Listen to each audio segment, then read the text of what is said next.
going to talk about bedding because bedding is the single most important variable when it comes to creating a healthy vermicomposting system and processing large amounts of food scraps.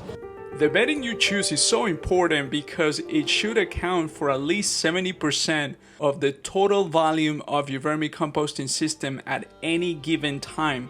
That is 70% compared to 30% food scraps.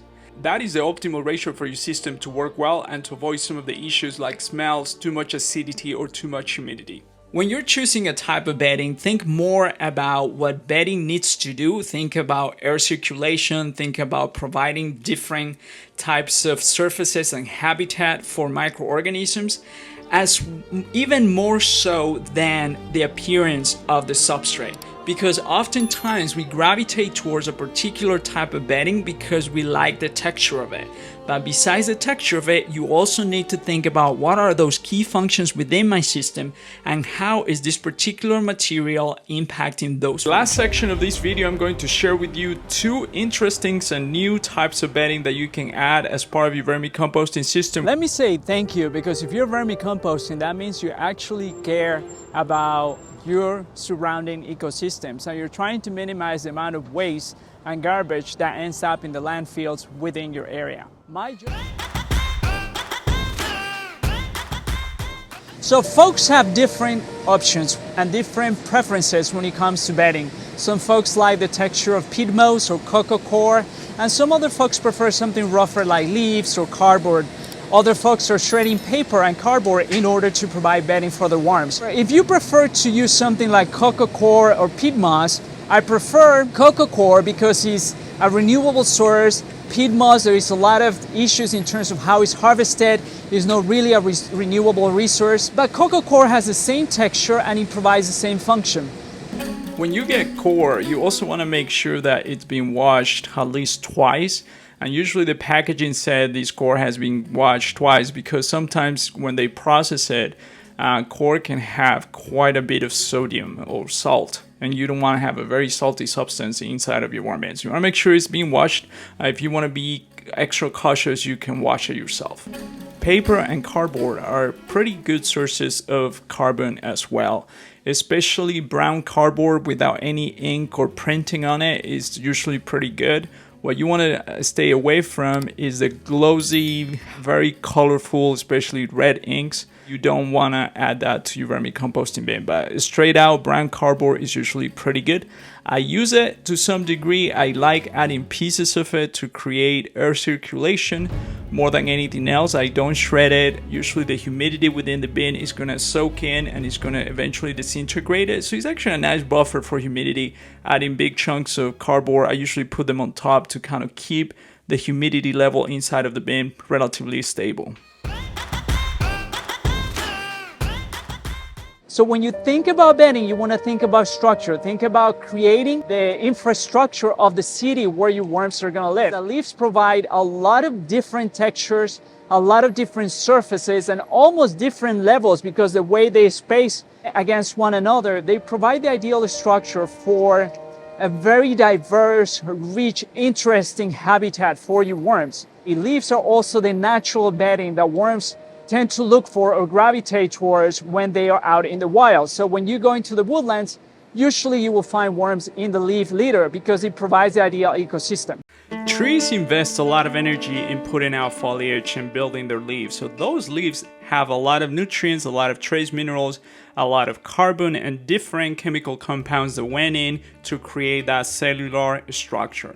Another benefit of leaves is that trees and plants in general, they have the ability to take in some nutrients while leaving some other things outside of their tissue. Some of those other things are heavy metals. So leaves, when they decompose, they break down, they release a lot of nutrients, they release a lot of trace minerals. However, they don't have a lot of heavy metals in them, which is not the case when you use mineral fertilizer, because when you buy something like rock dust, that has a lot of good trace minerals, but at the same time have some low level of heavy metals. Leaves will naturally tend to create air pockets inside of your vermicomposting system. Even if you compact your leaves, I put a lot of food in my vermicomposting system, and the leaves create natural air circulations inside of your system. And that is one of the main factors to improve the health of your overall system. Please do me a favor, please click like and subscribe to my channel and share this video with people that may benefit from getting this information. Because what I'm trying to share with you is tools and frameworks that will allow you to think through different challenges, to troubleshoot issues, and to build a system that is strong and resilient. So after looking at different types of bedding, if you don't have a strong preference for one or the other, my suggestion would be that you start experimenting with different materials, that you start including leaves no matter what kind of material you're using, and that you're mixing and matching different browns inside of your vermicomposting system, because different materials have different benefits. And at the end of the day, that diversity in the source of bedding that you're providing your worms is going to also impact the diversity of microorganisms within your vermicomposting system.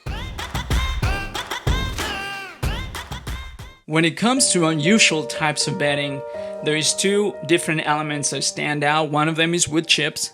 So I use a catching system with wood chips in the bottom of my beans, and that becomes a different bed for microorganisms. So some worms go down there and they reside in that substrate. So in that scenario, the wood chips actually become a different type of bedding.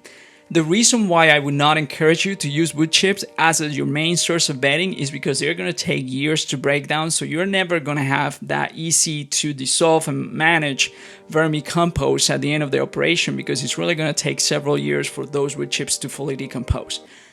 That said, having wood chips as part of your vermicomposting operation, especially in a separate bin where you don't mix it with the main source of bedding, is incredible. It really has allowed me to do a lot of indoor composting without having to deal with a lot of the problems that we usually encounter. So I cannot say enough of how beneficial it is to have a section with wood chips, especially if you have a stacking system. The other type of bedding that I am aware that folks have been using and some vermicomposting farms operations use is horse manure. And that is horse manure that has been fermented or pre-decomposed. Because when you think about horse manure is very, very rich in carbon. It has a lot of fiber because horses are not the most efficient grass eaters, so they actually excrete a lot of the cellulose that they are taking in. For that reason, folks have used horse manure as a type of bedding when it goes through the process of decomposition. If you're interested in using manures as a type of bedding or substrate for your worms, horse manure is probably my #1 choice. I don't use it because there is a lot of controversy about antibiotics and all kinds of things, which I am not going to go into. But if you want to use it, you have to decompose it, because horse manure, when it's fresh, before it gets to a point where worms are going to be able to use it, it's going to heat up a lot. And if you add that material into your system without proper fermentation or decomposition, it's going to raise the temperature of your entire being, and your worms are probably going to have a very hard time. More likely they're going to die or they're going to try to escape. If your intention is to sell vermicompost, horse manure could probably be a great option because of the homogeneous texture that it has already. And the thing is, use what's available to you. If you live in an area where there is a lot of trees and at the end of the year you get a lot of leaves, use that. If you have horses and you have a lot of horse manure around, figure out what's the best way to decompose it and utilize that within your system. We just learned a lot about bedding. Next, you want to learn about grit. And there is different sources of grit material that you can add to your vermicomposting system. They have different benefits. Some of them have multi-functions. So check out that video, Grit and Worms, to make sure that you're up to date on your supplements.